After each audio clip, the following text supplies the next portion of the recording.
Okay, so this is the topic on organic chemistry for your GCSE chemistry, guys. So if you're going to use your textbook in conjunction with this, the textbook chapter is chapter 12. I would strongly advise that you make sure and use this in conjunction with that.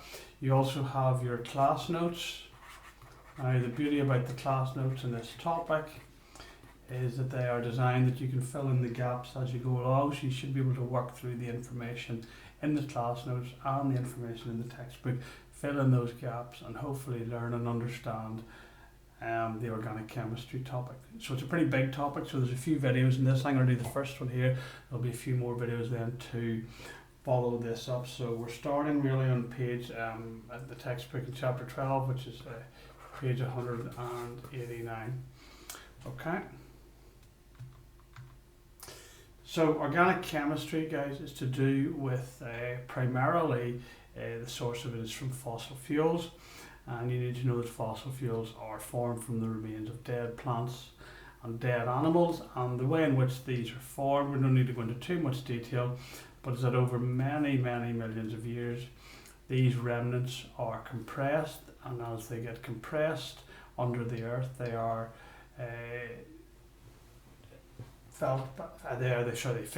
you get under very high pressure.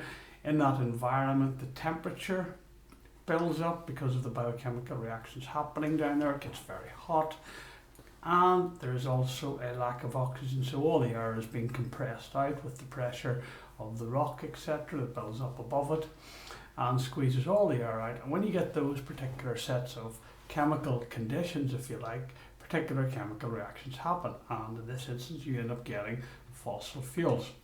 Okay, so those fossil fuels you would recognize as things like coal, oil, natural gas, all those sorts of things. Right, what do we do with these things that took millions and millions of years to make? Well, essentially most of them human beings burn, and the reason why we burn them is not because they give us carbon dioxide or water. In fact, carbon dioxide, as you know, is a bad thing from combustion. We use them to produce heat, and that heat gives us energy. Heat energy to warm your home, heat energy to power your car, aeroplanes, all those sorts of things.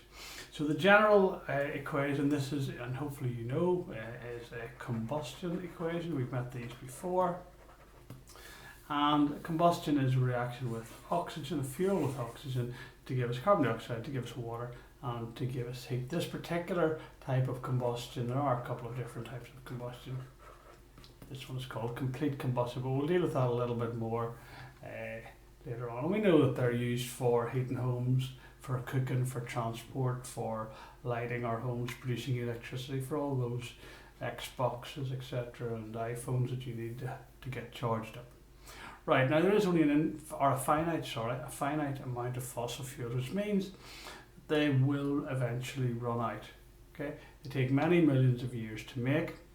Okay, so at the minute, and you're well aware of this, you've heard this in the media and in classes, that there's a huge source or search going on for viable renewable fuels, which are fuels that can be renewed within our lifetime. Okay, and the main ones, solar, wind, tidal, hydroelectric, those are the main ones that you need to be aware of. You just need to be able to quote a couple of them. You don't need to go into any particular more detail than that. Okay, so fossil fuels, we looked at a variety of them there at the start of this PowerPoint. But the GCSE chemistry requires us primarily to focus our efforts on crude oil as our fossil fuel, and the reason for that is because crude oil, as you may or may not know, can be used to make a multitude of other organic products and other very useful products that we use in everyday life. Now, we don't cover anywhere near all of them here, but we'll certainly cover some of them. Okay, now crude oil is a source of a very important organic type of molecule called a hydrocarbon. And that's a definition for a hydrocarbon on the board now. It's a definition that you have to know, so make sure you learn it from your SIA definitions. And it's very simple. It only contains carbon and hydrogen. There are other molecules which contain carbon and hydrogen and something else. They're not defined as hydrocarbons.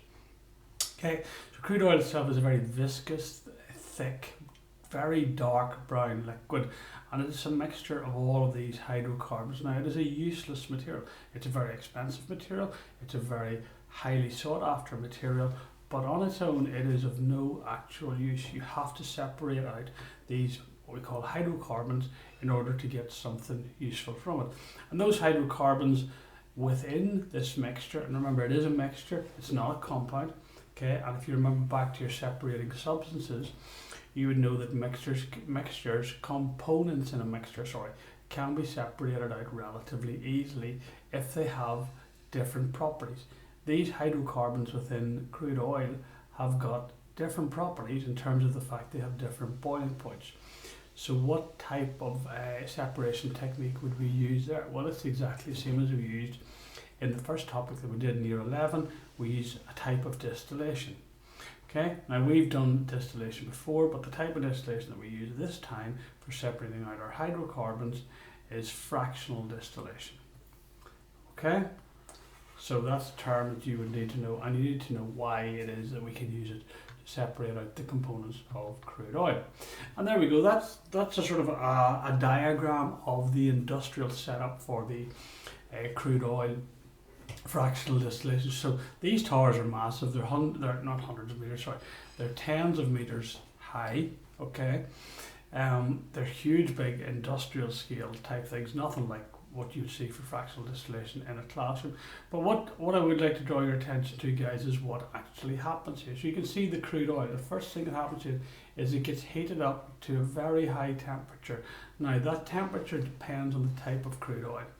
Different crude oils from different parts of the world have different boiling points, but the key thing is it goes into what we call our fractionating column here, okay, and it goes in there as a vapor. It gets turned into a gas, if you like, before it gets in there. And this column is set up very cleverly in that at the bottom of it, it is very hot, and at the top of it, it is, I wouldn't say cold, it's cooler. And what happens is as these substances rise up, they get cooler. And as they get cooler, what they do is they will condense. And depending on their boiling point, so for example here, let's say diesel oil will rise up. It condenses at about 270 degrees Celsius, which is the temperature in this region. So it comes off as a liquid at this point. Anything with a boiling point below that continues to rise up. So let's say, for example, naphtha.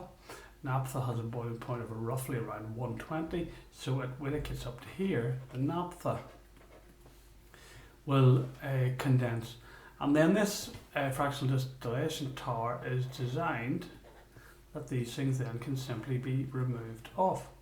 So we use the boiling points to start to separate out our various different, and these are now called fractions. That's the general name given to them. But you can see if you scan your eye down there are many of these molecules which you use in everyday life, which we rely on in everyday life. Okay, so your petrol for your cars, etc. So from coming from a useless, thick, black, viscous material of crude oil, now suddenly we've got some of the most important chemical compounds on Earth. Now you need to know a little bit about the general change in how these molecules appear from the ones that are collected right away down here at the bottom, this bitumen type material that we have down here, okay, and fuel oil. You can get an idea that these are very thick, gloopy, viscous is the term really, is their ability to flow. Okay, so bitumen obviously used to tar roads is in actual fact a solid. Okay, fuel oil for ships is a really thick, syrupy material. Okay, whereas if we go right up to the top here, you can see, for example, the top fraction here, refinery gas, your methane, your butane that you use to power your home heating system or for your gas barbecues, is obviously a very non-viscous, easily flowing material. Petrol has got similar viscosity to water. It's very runny liquid. So at the top we get very small molecules, and at the bottom, our bitumen, etc., are really large, big molecules. Okay, and these small molecules at the top, you'll need to know low boiling point. They're very light in colour. They're easy to ignite. You can see they're used as fuels. Okay, fuels. They're very easy to burn. Okay, and they're very runny. So that means not viscous, low viscosity.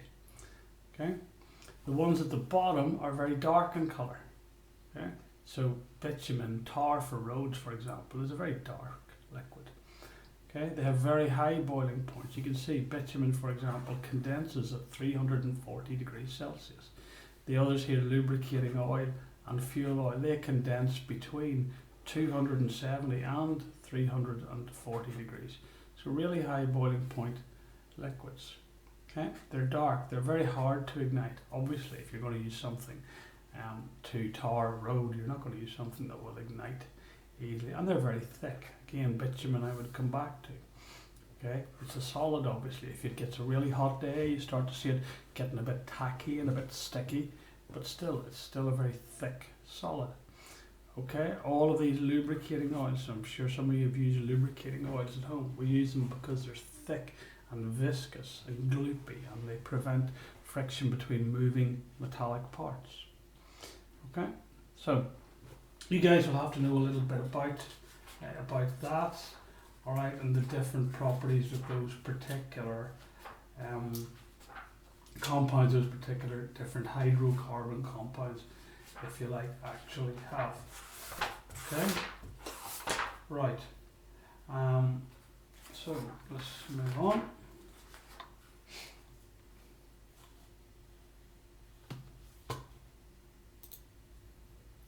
Okay, so with regard to your notes, guys, we've now covered pages 2 and pages 3 of your notes. So there's a couple of little questions there on pages 2 and pages 3 of your notes, which perhaps just a few fill in the blanks there, which may be a good idea that you could go and do.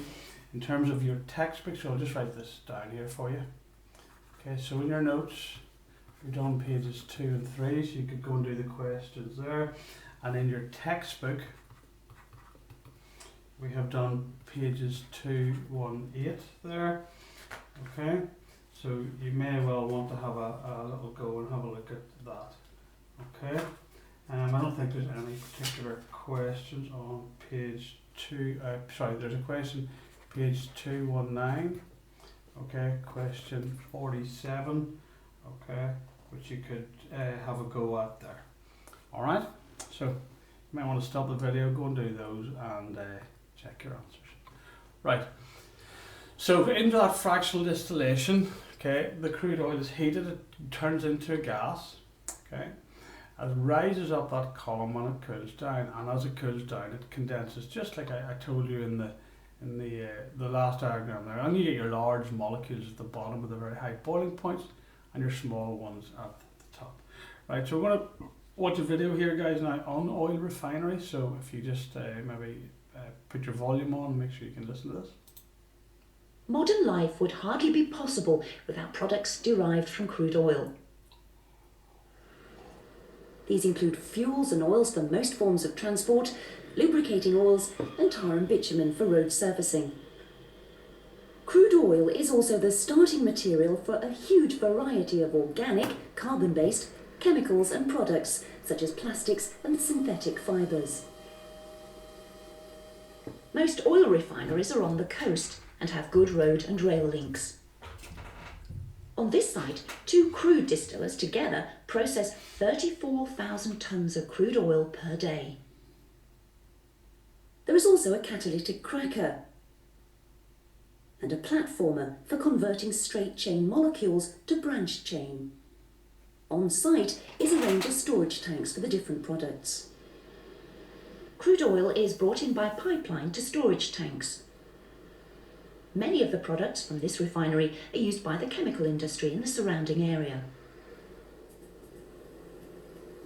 This is crude oil. It's a mixture of different hydrocarbons.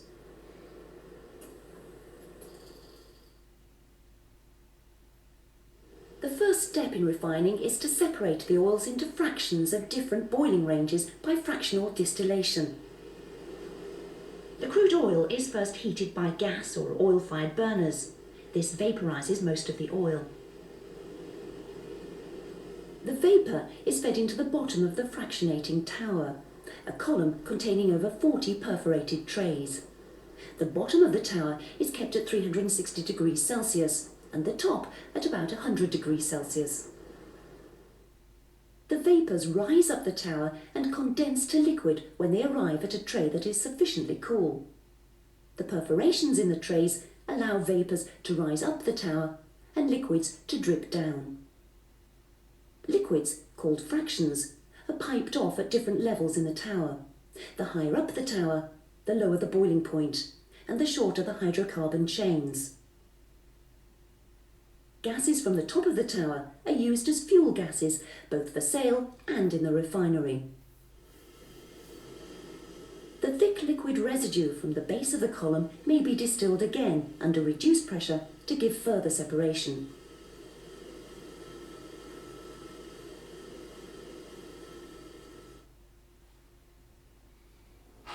There is more demand for the shorter chain fractions from the initial or primary distillation than for the longer ones. Longer chain fractions are therefore cracked, the process of breaking the molecules to give shorter chain fractions. 10,000 tonnes of petroleum fractions are cracked each day at this plant. In catalytic or CAT cracking, the long chain fraction is mixed with a powdered catalyst of silicon dioxide and aluminium oxide, and the mixture enters the reactor at about 500 degrees Celsius for 5 seconds. Here the cracking takes place. The catalyst becomes coated with carbon and is recycled. The catalyst passes to a regenerator where the carbon is burnt off in air. The products of cracking include alkenes. These are hydrocarbons with reactive double bonds. They are vital starting materials for chemical processes such as polymerization. Valuable short-chain alkanes for petrol are also produced.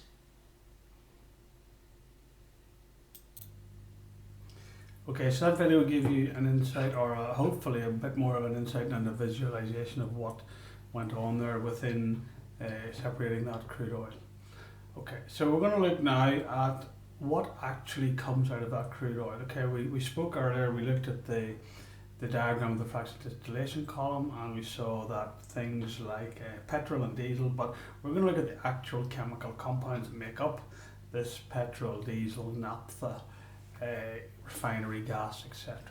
And they are groups of compounds called alkanes. Okay, so these are actually the chemicals that make that are the organic molecules in petrol, diesel, etc. Okay, and they're called alkanes. Okay, now they have a cousin, if you like, called an alkene, and we'll deal with those maybe a little bit later. But we'll look at alkanes first and foremost.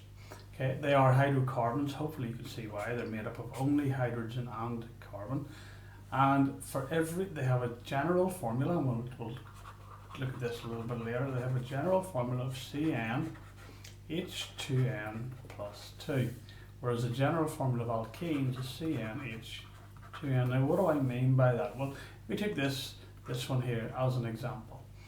The number of carbons in it is 2, so therefore N is 2. So you can work out the formula of it. N is 2. H is 2n plus 2, well 2n plus 2, 2n is 4 plus 2 is 6. So therefore, if I know how many carbons are in this, I can work out how many hydrogens are in it. Okay, if we did this one down here, C5, 2 5s are 10 plus 2, we can work out the formula of a 5-carbon alkane. If I said to you work out the formula of a 50-carbon alkane, pause the video and do that. So of course it's just 2 50s plus 2, very simple. Okay, right, now we have some environmental problems that we need to have a certain amount of awareness of with regards to crude oil. So if you have an oil spill, and you've all probably seen these on TV, you need to have a couple of negative impacts about an oil spill, guys, in your armoury, and then a couple of ways of dealing with oil spills. So they can affect the birds of feathers, and then once you get oil and bird feathers, They have difficulty with insulation. They all clump together. They can't swim. If they can't swim, they can't eat. If they can't swim, they generally can't breathe either. Okay, which will ultimately cause the death of these marine birds. Other marine animals get coated in fur, or their fur coated in crude oil as well. That dissolves their material on their fur, which makes them waterproof. Okay, that causes them to lose insulation as well. So the cold water gets into their bodies more, cools them down, and that can cause death. Okay, so there's a couple of pictures there of exactly what we're talking about. So very damaging, never mind the animals themselves, also the shoreline.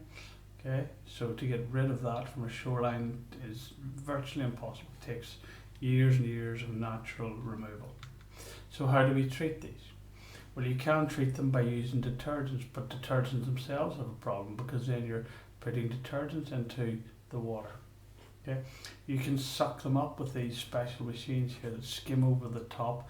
Okay, either break the contaminated oil up or actually suck the contaminated oil up. But again, it's very hard to get all of that oil out.